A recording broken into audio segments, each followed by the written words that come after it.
Welcome to my YouTube channel. നമ്മളിപ്പോൾ discuss ചെയ്തുകൊണ്ടിരിക്കുന്നത് SCERT പാഠഭാഗങ്ങളാണ്.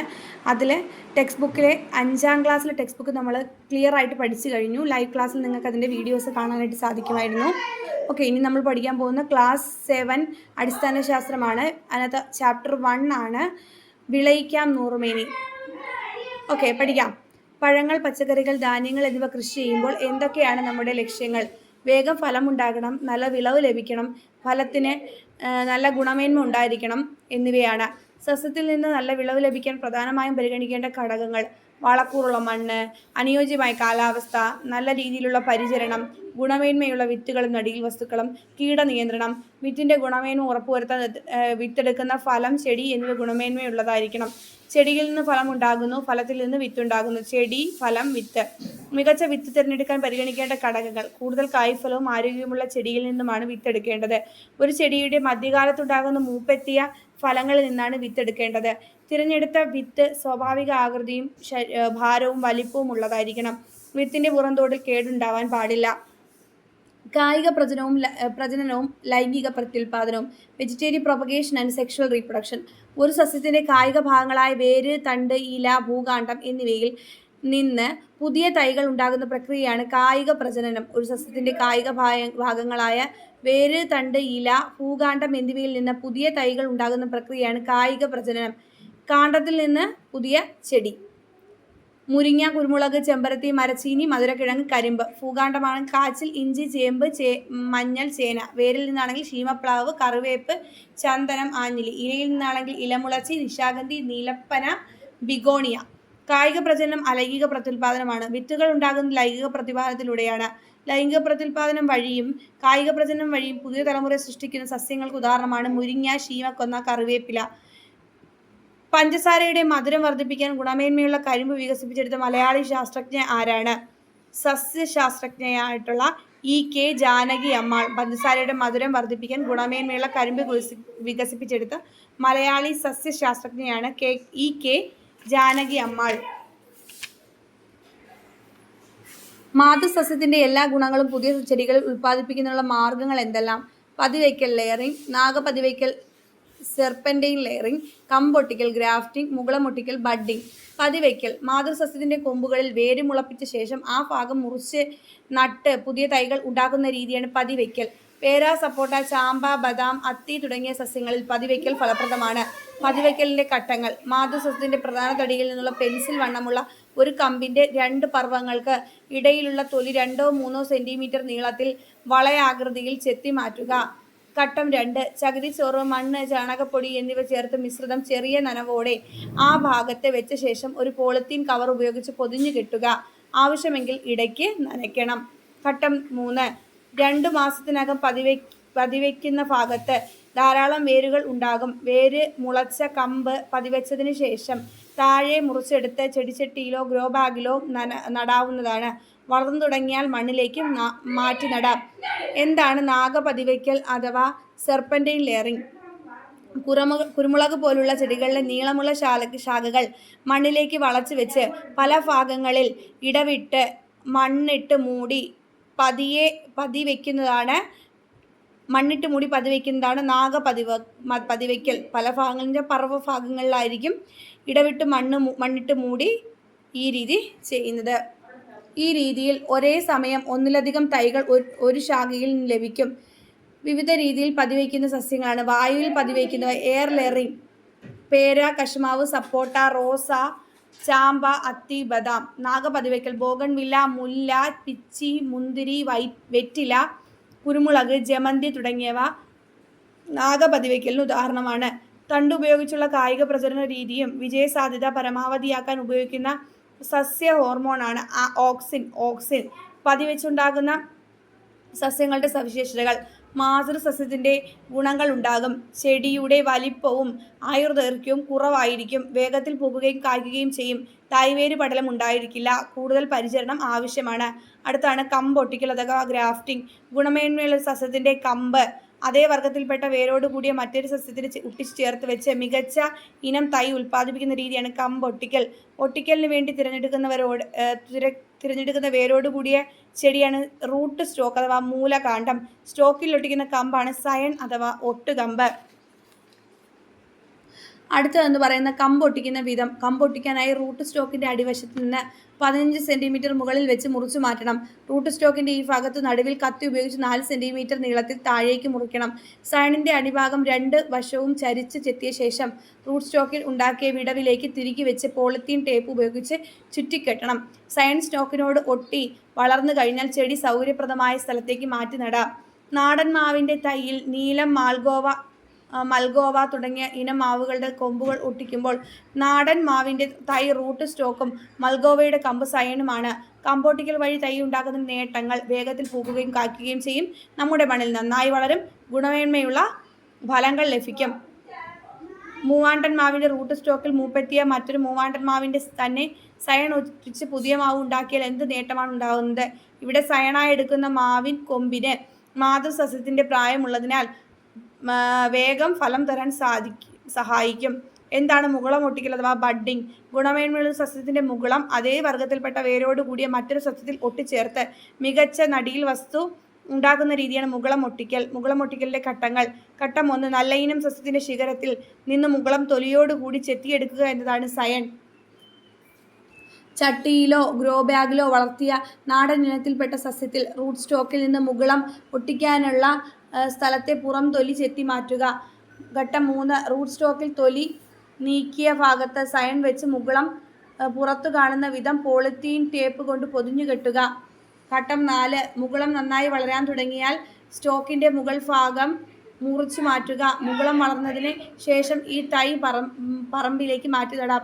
എന്താണ് പരാഗണം അഥവാ പോളിനേഷൻ? സസ്യങ്ങളുടെ പ്രത്യുൽപാദന വ്യവസ്ഥയുടെ ഭാഗമായി നടക്കുന്ന പ്രധാന പ്രക്രിയയാണ് പരാഗണം. പൂമ്പൊടികൾ ചെറുപ്രാണികൾ വഴിയും ചിത്രശലഭങ്ങൾ വഴിയും കാറ്റ്, ജലം എന്നിവ മുഖേനയും കേസരിപുടത്തിൽ നിന്നും ജരിപുടത്തിലേക്ക് എത്തിച്ചേരുന്ന പ്രക്രിയയാണ് പരാഗണം. എന്താണ് സ്വപരാഗണം? ഒരു പൂവിൻ്റെ കേസരിപുടത്തിൽ നിന്നും പരാഗണ രേണുക്കൾ അഥവാ പൂമ്പൊടി അതേ പൂവിൻ്റെയോ അതേ ചെടിയിലെ മറ്റൊരു പൂവിൻ്റെയോ പരാഗണ സ്ഥലത്ത് ജനിപുടത്തിൽ പതിക്കുന്ന പ്രക്രിയയാണ് സ്വപരാഗണം അഥവാ സെൽഫ് പോളിനേഷൻ. എന്താണ് പരപരാഗണം? ഒരു പൂവിൻ്റെ കേസരിപുടത്തിൽ നിന്നും പരാഗരേണുക്കൾ മറ്റൊരു ചെടിയിലെ പൂവിൻ്റെ പരാഗണ സ്ഥലത്ത് പതിക്കുന്ന പ്രക്രിയയാണ് പരപരാഗണം അഥവാ ക്രോസ് പോളിനേഷൻ. അടുത്ത എന്താണ് കൃത്രിമ പരാഗണം? കൃത്രിമ പരാഗണ ഘട്ടങ്ങൾ എന്തൊക്കെയാണ്? സ്വപരാഗണം തടയുന്നതിന് കൃത്രിമ പരാഗണം നടത്തേണ്ട പൂവിലെ കേസരങ്ങൾ മുറിച്ചു മാറ്റുന്നു. ഈ പൂവിൽ മറ്റു പൂക്കളിൽ നിന്നുള്ള പരാഗരേണുക്കൾ എത്താതിരിക്കാൻ പൂവ് പൊതിഞ്ഞു കെട്ടുന്നു. ഇതേ ഇനത്തിൽപ്പെട്ട വ്യത്യസ്ത ഗുണങ്ങൾ ഉള്ള ചെടിയിലെ പൂവിൽ നിന്ന് പരാഗരേണുക്കൾ ബ്രഷിൽ ശേഖരിക്കുന്നു. ശേഖരിച്ച പരാഗരേണുക്കൾ കൃത്രിമ പരാഗണം നടത്തേണ്ട പൂവിൻ്റെ പരാഗണ സ്ഥലത്ത് പതിപ്പിക്കുന്നു. മറ്റു പൂക്കളിൽ നിന്നുള്ള പരാഗണം തടയുന്നതിനായി ഈ പൂവ് വീണ്ടും പൊതിഞ്ഞു കെട്ടുന്നു. എന്താണ് വർഗസങ്കരണം? ഒരേ വർഗത്തിൽപ്പെട്ടതും വ്യത്യസ്ത ഗുണങ്ങളുള്ളതുമായ 2 ചെടികൾ തമ്മിൽ കൃത്രിമ പരാഗണം നടത്തി രണ്ടിൻ്റെയും ഗുണങ്ങൾ ചേർന്ന പുതിയ വിത്തുകൾ ഉൽപ്പാദിപ്പിക്കുന്ന രീതിയാണ് വർഗസങ്കരണം. ഇങ്ങനെ ഉണ്ടാകുന്ന വിത്തുകളിൽ നിന്ന് ഗുണമേന്മയുള്ള വിത്തുകൾ തിരഞ്ഞെടുക്കുന്നു. ഇവയാണ് സങ്കര ഇനം വിത്തുകൾ. എന്താണ് നിർമ്മിത ബുദ്ധിയും കൃഷിയും? നിർമ്മിത ബുദ്ധി ഉപയോഗിച്ച് കീടങ്ങളെ കണ്ടെത്തി ലേസർ ഉപയോഗിച്ച് നശിപ്പിക്കുന്ന സാങ്കേതിക വിദ്യ ഇന്ന് ഉപയോഗിച്ച് വരുന്നു.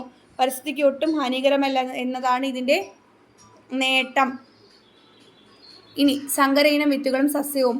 മുളകിൻ്റെ സങ്കര ഇനം ഉജ്ജ്വല, ജ്വാല, ജ്വാലാമുഖി, അനുഗ്രഹ, സമൃദ്ധി, തേജസ്.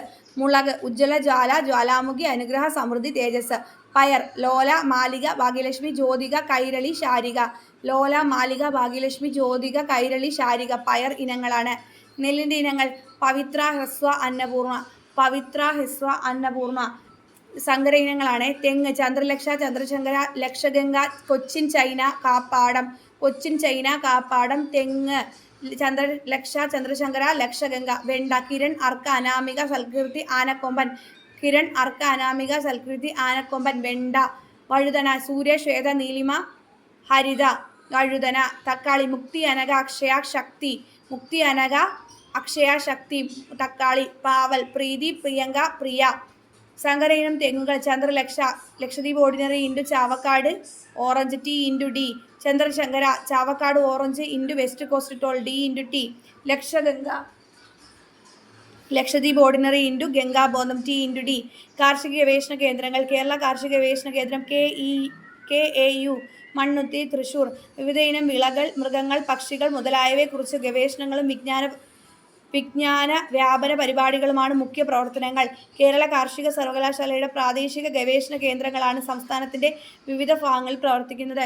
Indian institute of spices research Kozhikode, Kerala കൈതച്ചക്ക ഗവേഷണ കേന്ദ്രം വാഴക്കുളം എറണാകുളം, ടിഷ്യൂ കൾച്ചർ ഗവേഷണ കേന്ദ്രം TBGRI പാലക്കോട്, TBGRI ഇഞ്ചി ഗവേഷണ കേന്ദ്രം അമ്പലവയൽ വയനാട്, കേന്ദ്ര കിഴങ്ങുവിള ഗവേഷണ കേന്ദ്രം CTCRI ശ്രീകാര്യം തിരുവനന്തപുരം. കിഴങ്ങ് വർഗ്ഗങ്ങളെ പറ്റിയുള്ള പഠനവും അവയുടെ ഉൽപ്പാദനവുമാണ് ഇവിടെ നടക്കുന്നത്. CTCRI കേന്ദ്ര തോട്ടവിള ഗവേഷണ കേന്ദ്രം CPCRI കാസർഗോഡ്. തെങ്ങ്, കവുങ്ങ്, കൊക്കോ തുടങ്ങിയവയെക്കുറിച്ചുള്ള ഗവേഷണമാണ് ഇവിടെ നടക്കുന്നത്. Rubber research institute of India RRII Kottayam. അത്യുൽപാദന ശേഷിയുള്ളതും വിവിധ ഭൂവിഭാഗങ്ങൾക്ക് അനുയോജ്യവുമായ റബ്ബർ ഇനങ്ങളാണ് ഇവിടെ വികസിപ്പിക്കുന്നത്. ജീവാണുവളം എന്താണ്? Microbial fertiliser. സൂക്ഷ്മജീവികളെ ഉപയോഗപ്പെടുത്തിയുള്ള വളപ്രയോഗ രീതിയാണ് ജീവാണു വളപ്രയോഗം. ജീവാണുക്കൾക്ക് ഉദാഹരണമാണ് സ്യൂഡോമോണസ്, അസോസ്പൈറിലം തുടങ്ങിയവ. കീടനിയന്ത്രണ മാർഗങ്ങൾ. ജൈവ നിയന്ത്രണം. വിളകളെ ബാധിക്കുന്ന കീടങ്ങളെ തിന്ന് നശിപ്പിക്കുന്ന കീടങ്ങളെ ഉപയോഗിച്ചുള്ള കീടനിയന്ത്രണ മാർഗമാണ് ജൈവ നിയന്ത്രണം. ജൈവവളങ്ങൾ ജൈവവസ്തുക്കളിൽ നിന്ന് ലഭിക്കുന്നു. കൂടുതൽ അളവിൽ വേണ്ടിവരും. മണ്ണിന് ദോഷകരമല്ല. ഒരു നിശ്ചിത ഘടകം മാത്രമായി നൽകാൻ കഴിയുന്നു. ചാണകം, മത്സ്യവളം, കമ്പോസ്റ്റ് വളം, കോഴിക്കാഷ്ടം, എല്ലുപൊടി എന്നിവയിൽ കാണപ്പെടുന്നു. രാസവളങ്ങൾ രാസവസ്തുക്കൾ ഉപയോഗിച്ച് വ്യാവസായികമായി നിർമ്മിക്കുന്നു. കുറഞ്ഞ അളവിൽ മതി. അമിത ഉപയോഗം മണ്ണിൻ്റെ ഘടനയെ നശിപ്പിക്കുന്നു. ആവശ്യമുള്ള ഘടകം മാത്രമായി നൽകാം. ഉദാഹരണം യൂറിയ, NPK വളം, അമോണിയം സൾഫേറ്റ്.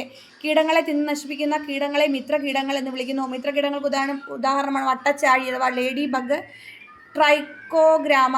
തവള, അരണ, ഓന്ത്, വണ്ട് തുടങ്ങിയ ജീവികളും വിളകളെ ബാധിക്കുന്ന കീടങ്ങളെ തിന്ന് നശിപ്പിക്കുന്നു. യാന്ത്രിക നിയന്ത്രണം. കെണികൾ ഉപയോഗിച്ചോ കൈകൊണ്ടോ പെറുക്കി മാറ്റിയോ കീടങ്ങളെ നിയന്ത്രിക്കുന്ന രീതിയാണ് യാന്ത്രിക നിയന്ത്രണം. ഇതിനായി ഉപയോഗിക്കുന്ന ഒരിനം കെണിയാണ് ഫെറമോൺ കെണി. കീടനാശിനികൾ. കീടനാശിനികൾ 2 തരമുണ്ട്, രാസകീടനാശിനികളും ജൈവ കീടനാശിനികളും. എന്താണ് രാസകീടനാശിനികൾ? രാസവസ്തുക്കൾ ഉപയോഗിച്ച് നിർമ്മിച്ച വസ്തുക്കൾ രാസകീടനാശിനികൾ. ജൈവ കീടനാശിനികൾ രാസകീടനാശിനികളെ അപേക്ഷിച്ച് ദോഷം കുറഞ്ഞവയുമാണ്.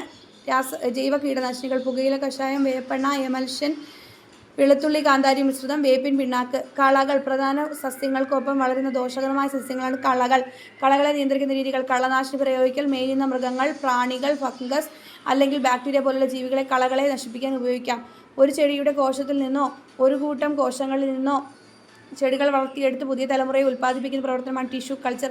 മാതൃസസ്യത്തിൻ്റെ എല്ലാ ഗുണങ്ങളുമുള്ള നൂറുകണക്കിന് തൈകൾ ഒരു ചെടിയിൽ നിന്ന് തന്നെ ഉൽപ്പാദിപ്പിക്കാൻ കഴിയുന്നു. വാഴ, കുരുമുളക്, ഏലം, പൈനാപ്പിൾ തുടങ്ങിയ സസ്യങ്ങൾ ടിഷ്യൂ കൾച്ചർ സാങ്കേതികവിദ്യ ഫലപ്രദമായി ഉപയോഗിക്കുന്നു. പ്രധാന വിളകൾക്കിടയിൽ അവയ്ക്ക് ദോഷം വരാത്ത രീതിയിൽ കൃഷി ചെയ്യുന്ന ഹ്രസ്വകാല വിളയാണ് ഇടവിള. ഒരു കൃഷിക്ക് ശേഷം അതേ കൃഷി തന്നെ ആവർത്തിക്കാതെ മറ്റൊരു വിള കൃഷി ചെയ്യുന്നതാണ് വിളപരിയം. ഇടവേളകളിൽ നെൽപ്പാടത്ത് പയർ, ഉഴുന്ന് തുടങ്ങിയ കൃഷി ചെയ്യുന്നതാണ് വിളപരിയം ഉദാഹരണമായി മാറുന്നത്. Crop rotation. പ്രധാന വിളകൾക്കിടയിൽ അവയ്ക്ക് ദോഷം വരാത്ത രീതിയിൽ കൃഷി ചെയ്യുന്നതാണ് ഇടവിള. ഒരു കൃഷിക്ക് ശേഷം അതേ കൃഷി തന്നെ ആവർത്തിക്കുക മറ്റൊരു കൃഷി ചെയ്യുന്നതാണ് വിളപരിയം. വിവിധ കൃഷികളും അവയ്ക്കുള്ള പേരും. മത്സ്യകൃഷി, പിസികൾച്ചർ. പട്ടുനൂൽ പുഴു കൃഷി, സെറികൾച്ചർ. പുഷ്പകൃഷി, ഫ്ലോറികൾച്ചർ. തേനീച്ച കൃഷി, എപ്പികൾച്ചർ. മുയൽ വളർത്തൽ, കൂണിക്കൾച്ചർ. കൂൺ കൃഷി, മഷ്റൂം കൾച്ചർ. കോഴിക്കൃഷി, പൗൾട്രി ഫാം. കന്നുകാലി വളർത്തൽ, ലൈഫ് സ്റ്റോക്ക് ഫാമിംഗ്. ആരാണ്? MS സ്വാമിനാഥൻ. 1925 മുതൽ 2023 വരെ ജീവിച്ചിരുന്നൊരു വ്യക്തിയാണ്. പ്രഗത്ഭനായ വ്യക്തിയാണ് MS സ്വാമിനാഥൻ. 1925 ഓഗസ്റ്റ് 7 തമിഴ്നാട്ടിലെ കുംഭകോണത്ത് ജനിച്ചു. ഇന്ത്യൻ ഹരിത വിപ്ലവത്തിൻ്റെ പിതാവ്. വേൾഡ് ഫുഡ് പ്രൈസ് നേടിയ ആദ്യ ഇന്ത്യക്കാരൻ. 1987 നാഷണൽ അഗ്രികൾച്ചറൽ കമ്മീഷൻ്റെ അധ്യക്ഷനായ പ്രധാന മലയാളി. 1971 മാർക്സസ് അവാർഡ് ലഭിച്ച ഇന്ത്യക്കാരൻ. MS സ്വാമിനാഥൻ വികസിപ്പിച്ച ഗോതമ്പിനം സബർമതി സൊനോറ 64. MS സ്വാമിനാഥൻ പത്മവിഭൂഷൺ ലഭിച്ചത് 1989. MS സ്വാമിനാഥന് ഭാരത രത്നം ലഭിച്ച വർഷം 2024. മരണാനന്തരം.